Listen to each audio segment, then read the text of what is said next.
sentido também. Mas ele deve ter desaparecido. Bem, não é interessante? Homem de máscara em Gotham? Olhando pra você, eu não diria que é um herói. Você mesmo não parece tão inocente. O nome é Dave Crack. Sub-Zero. Então, quem está caçando? Ou só está afim de uma luta?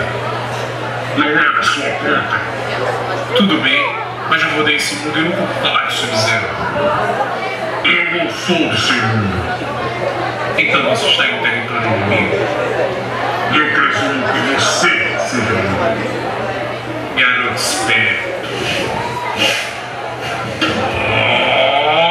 Oh!